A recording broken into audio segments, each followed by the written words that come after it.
This isn't your first rodeo. Here you are for your 8th draft on behest of the Toronto Maple Leaf organization. How different are things right now from your perspective compared to what they were like back in Vancouver in '06?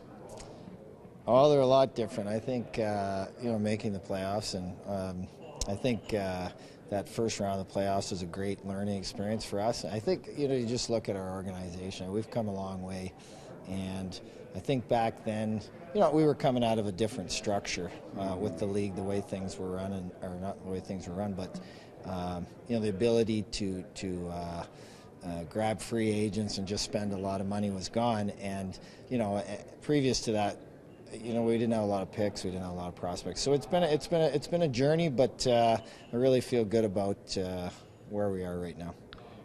Dating back to '06, it's like planting a forest, isn't it? You draft the players and then hope. But 6 of those players that you and your staff selected back in '06 played in the National Hockey League last season. You've got to be proud of that fact. Really? Yes. I know that. I knew you knew that. I knew you knew that. Trust me, my other scouts reminded me of it too. So, that's great. And I think, too, you just look at, funnily enough, because some of them were Europeans, they were allowed to just develop over there, and we owned them for that length of time, which with North American players with the 2-year thing, you don't have that luxury. So it worked out really well where the patience factor came into play, and they all developed the way we had wanted them to, and it's great to see them where they are now and helping our team. You've drafted 7 defensemen the last 2 drafts, I think 17 in your tenure here with the Maple Leafs. Does the team look ahead from defense and maybe perhaps at forwards as you look forward to what might happen in Newark in a month's time? The ideal would be for us to do that, but the reality is we're going to take the best player. Mm-hmm. And if it happens to be a defenseman, it's a defenseman. If we feel that strongly about the potential of that player, we're going to take him. I think you can't stray from that philosophy, because if you do, you're going to make mistakes.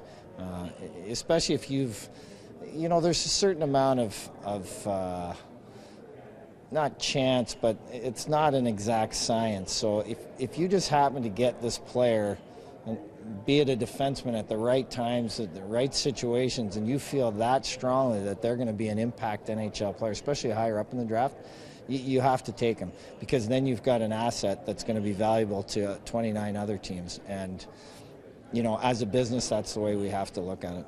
Mid to high 20s, this team has experienced 2 years ago in Minneapolis, St. Paul, and Biggs and Percy. Do you use that experience to see what you might have this time around as far as making that first selection? Yeah, and if I go back to my first draft here in Toronto too, we took Tuukka Rask around the same area.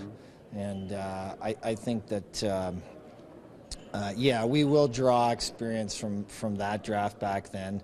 And I think this is a good draft. So I feel pretty good about us getting a good player there. I think it's going to run probably into the second round this year as well. Let's just go back to Swedish defenseman Carl Gunnarsson, and beyond that, Peter Granberg, and how great you must feel about his development moving forward, given what he's been able to accomplish over in Sweden. Yeah, he's on a bit of a championship gold medal type run here in the last couple of years, and definitely thrilled. He's a big, strong, defensive defenseman, and I don't know a team that can't use that type of guy. So no, we're really thrilled. What have you seen from the kids this week in the interviews? Is it the same year in, year out? Are these guys just masterminds with responses to what you have to ask them in terms of the psychological profile? Yeah, they're pretty good at being prepared for it. And you get the odd guy that comes in. We had one kid come in, one of the Finnish players, and really talented young guy, but he looks so young. And all of a sudden this Andy Frost voice comes booming out at you. And one of the guys on my staff said, if I close my eyes right now, you should be 6'8". Instead, he's just a smaller guy that looks like he's about 12. But it was a great interview, and he's a great kid. But it's a lot of fun, and they're all good kids for the most part. They're 17-year-old,